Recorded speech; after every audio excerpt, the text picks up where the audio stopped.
आगाज में आपको अहम खबर देंगे। नया आईजी पंजाब कौन होगा? वजीर आजम इमरान खान ने राव सरदार को नया आईजी पंजाब चुन लिया है। खबर आपको दे रहे हैं नए आईजी पंजाब की तैनाती के हवाले से। कौन होगा नया आईजी पंजाब, इस हवाले से खबरें ये सामने आ रही हैं कि वजीर आजम इमरान खान ने राव सरदार को नया आईजी पंजाब बनाने के लिए चुन लिया है। तैनाती कब होगी, नोटिफिकेशन कब जारी होगा, ये तफसीलात भी हम जानेंगे। अभी आपके साथ अहम खबर शेयर कर रहे हैं आईजी पंजाब के हवाले से। नए आईजी पंजाब की तैनाती के हवाले से वजीर आजम इमरान खान ने राव सरदार को चुन लिया है।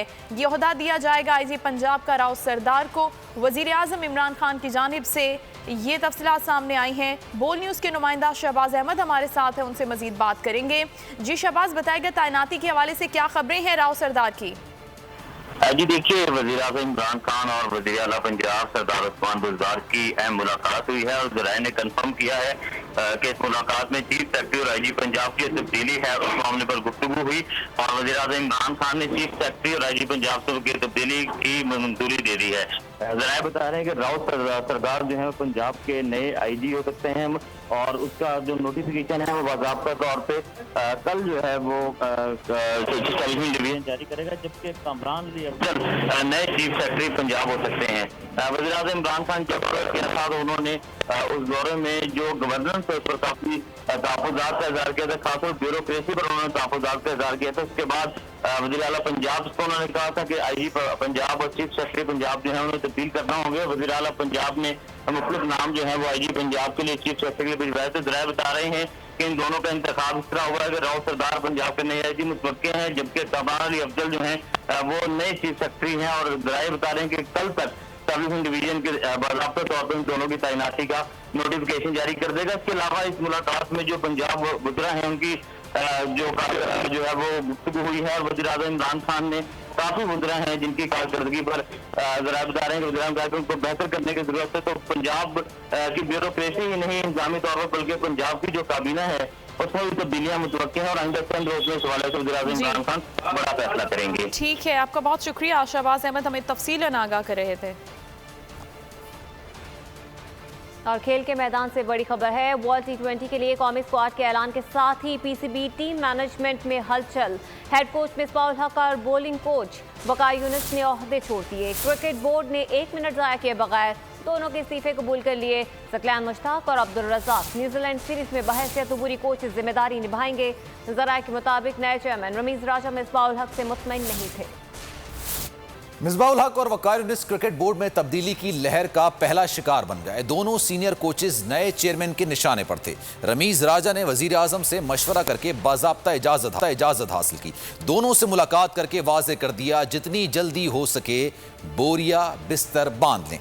कौमी कोचिंग स्टाफ के इस्तीफे की अंदरूनी कहानी सामने आ गई। T20 वर्ल्ड कप के लिए 15 रुकनी कौमी स्क्वाड का ऐलान कर दिया गया है, जिसमें सरफराज अहमद और शर्जील खान आउट हैं। आसिफ अली और खुशदिल शाह की वापसी हो गई है, जबकि बाबर आजम कप्तान होंगे और शादाब खान नायब कप्तान होंगे। चीफ सिलेक्टर मोहम्मद वसीम ने स्क्वाड का ऐलान करते हुए कहा कि यही टीम न्यूजीलैंड और इंग्लैंड के खिलाफ T20 सीरीज भी खेलेगी। चीफ सिलेक्टर ने मजीद कहा कि बाज़ खिलाड़ियों को परफॉर्मेंस की बजाय तजुर्बे की बुनियाद पर मुंतखब किया गया है। आजम खान और सरफराज अहमद को पहले भी मौका देते रहे हैं। T20 वर्ल्ड कप के लिए टीम के ऐलान के साथ ही ट्विटर सार्फिन ने महाज संभाल लिया। मजे के तनकीदी ट्वीट से कौमी टीम और सिलेक्टर्स को धो डाला, मशवरे दिए, मजेदार तस्वीर शेयर की, तनकीद के निश्तर भी चलाए।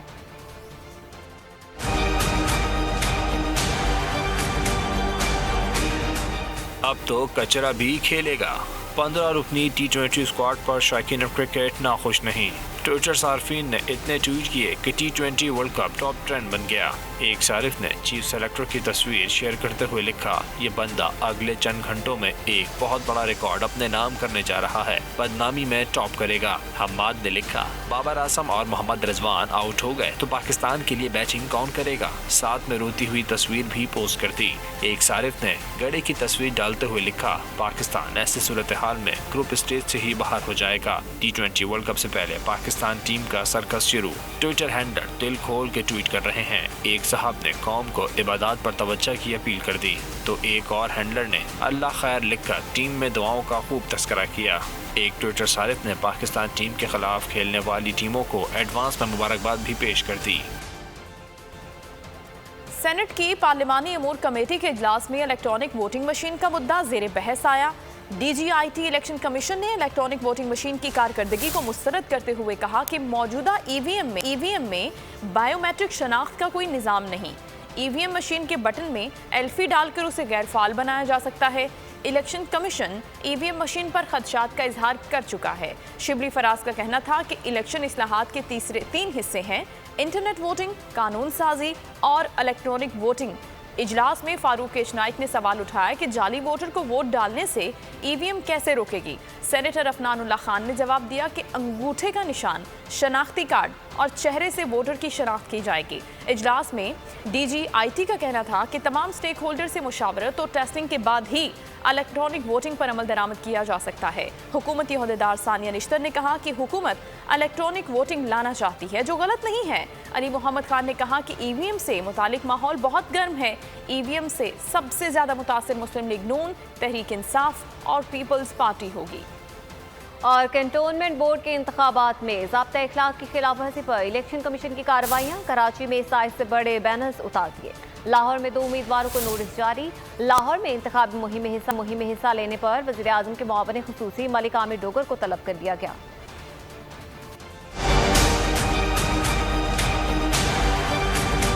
कैंट बोर्ड इलेक्शन में ज़ाब्ता अखलाक की खिलाफ वर्जी, इलेक्शन कमीशन ने सख्त एक्शन ले लिया। कराची की हज़ारा और जमहूरी कॉलोनी में इलेक्शन कमीशन की मॉनिटरिंग टीम की कार्रवाइयाँ। खंभों पर लगे मुकर्ररा साइज से बड़े बैनर्स और इश्तिहारात उतार दिए। खेड़पिंड और गाजी चौक जलसे करने पर डिस्ट्रिक्ट रिटर्निंग ने नोटिस जारी कर दिया। वॉल्टन कैंटोनमेंट के उम्मीदवारों फैसल हकीम और नौमान नईम को पेश होकर वजाहत करने की हिदायत कर दी। मुल्तान में भी DRO ने मुकर्ररा साइज से बड़े पैनाफ्लैक्स, बैनर्स और होर्डिंग्स को उतरवा दिया। इलेक्शन मुहिम में हिस्सा लेने पर वज़ीर आज़म के मुआविन खुसूसी मलिक आमिर डोगर को कल तलब कर लिया गया। हम सिस्टम को ठीक करने और कानून की बालादस्ती की जंग लड़ रहे हैं। करप्ट निज़ाम से मुल्क तरक्की नहीं कर सकता। सिस्टम खराब होने की वजह से हमारा बेहतरीन टैलेंट बाहर चला गया। अरबों डॉलर्स चोरी करके बैरून मुल्क बड़े बड़े महलात बनाने वाले कानून की बालादस्ती की मुखालफत कर रहे हैं। वज़ीर आज़म इमरान खान का नथिया गली में 5 स्टार होटल का संगे बुनियाद रखने की तकरीब से खिताब। कहा, ओवरसीज पाकिस्तानी हमारा सबसे बड़ा असासा है। बदकिस्मती से इस असासे से फ़ायदा नहीं उठा सके। कानून की बालादस्ती कायम करने से ओवरसीज सरमायाकारी करेंगे।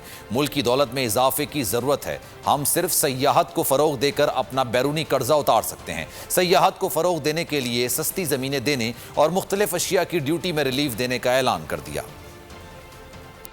जो सबसे बड़ा असास है वो ओवरसीज पाकिस्तानी है और बदकिस्मती से हम इस बड़े टैलेंट को, इस बड़े असासे को हम सही माने में अभी तक इसका फ़ायदा नहीं उठा सके, इसको टैप नहीं कर सके। तो जो ओवरसीज पाकिस्तानी हैं उनकी रिक्वायरमेंट ये है कि जब वो पाकिस्तान में आए तो उनके लिए आसानियां पैदा करें, हम उनके लिए हम मौके पैदा करें कि वो अपना पैसा इन्वेस्ट कर सकें। हमारा बेहतरीन टैलेंट बाहर चला गया, उसकी बहुत बड़ी वजह ये थी हम इस मुल्क में उनको उस टैलेंट को फंक्शन करने के लिए मौके नहीं प्रोवाइड कर रहे। ये जो सारे पुराने बड़े बड़े लोग जिन्होंने अरबों रुपया चोरी, डॉलर चोरी करके बाहर बड़े बड़े महलात लिए हुए हैं, ये सारे जो इस वक्त अटैक कर रहे हैं इस गवर्नमेंट को, इनका मसला ये एक है, ये कानून की बालादस्ती नहीं चाहते।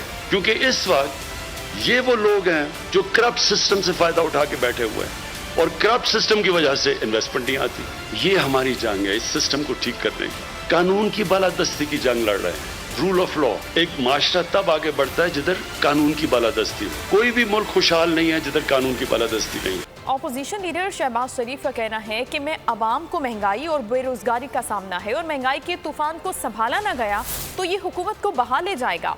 मीडिया से गुफ्तगू में शहबाज शरीफ ने कहा कि नवाज शरीफ ने कौम को एटमी कुव्वत बनाया। हमें मुआशी मैदान में पाकिस्तान को मजबूत बनाना है।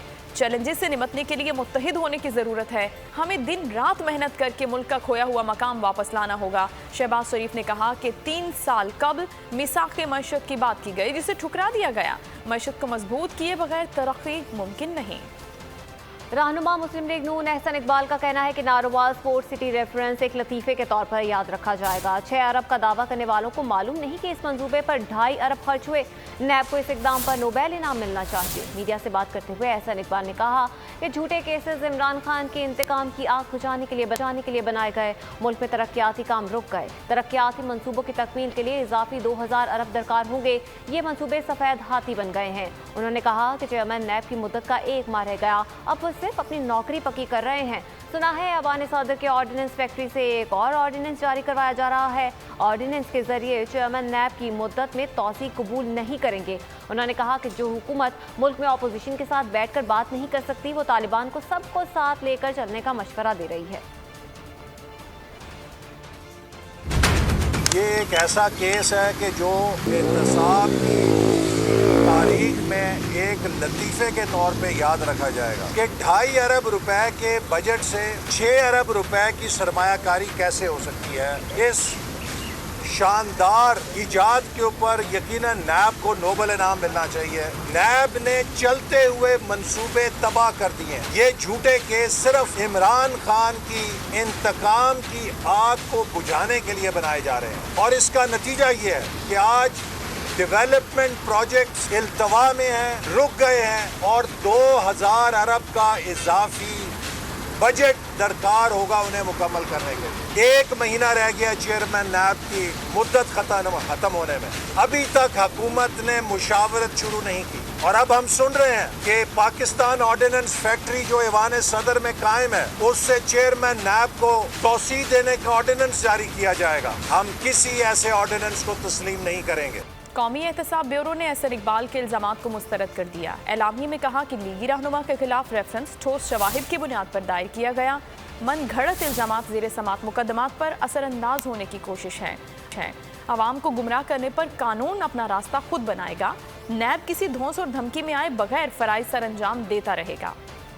और सिंध के सनद याफ्ता डाकुओं की पंजाब में डाका डालने की मंसूबाबंदी कभी कामयाब नहीं होगी। जनूबी पंजाब के बाशऊर और गयूर अवाम ने बिलावल और उसकी तांगा पार्टी को आईना दिखा दिया। तर्जुमान पंजाब हुकूमत ने chairman Peoples Party Bilawal Bhutto Zardari को बला का करार दे दिया। कहा कि नून लीग से भीख मांगने वाले इस लाडले की जहनी हालत पर तरस आता है।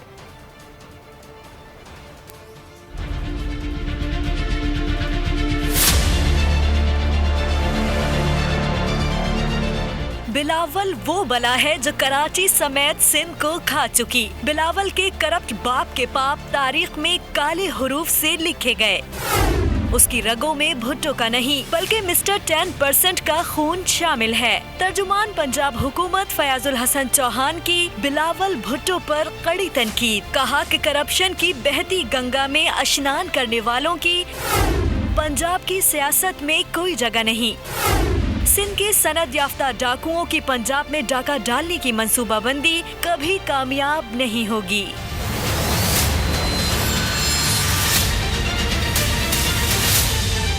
फयाजुल हसन चौहान ने कहा कि वजीर आजम और वजीर आला पंजाब की शराफत, दयानत और खिदमत की सियासत उनको खटकती है। बिलावल को अपने कद के हिसाब से बात करनी चाहिए। नून लीग से भीख मांगने वाले इस लाडले की जहनी हालत पर तरस आता है। बल्दियाती इलेक्शन कराने से हिचकिचा नहीं रहे। 6 माह में बल्दियाती इलेक्शन करा सकते हैं। सिंध हुकूमत ने इलेक्शन कमीशन पर वाज़ेह कर दिया।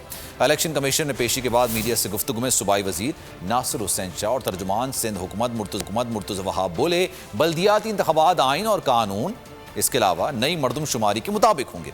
उन्होंने कहा कि मरदमशुमारी का मामला वफाकी हुकूमत के पास ज़ेरे इल्तिवा है। अपना कानूनी एतराज़ पार्लियामेंट के सामने जमा कराया है। इलेक्शन कमीशन से कहा है कि वफाकी हुकूमत को पेंटिंग केस पर फैसला करने की हिदायत करे।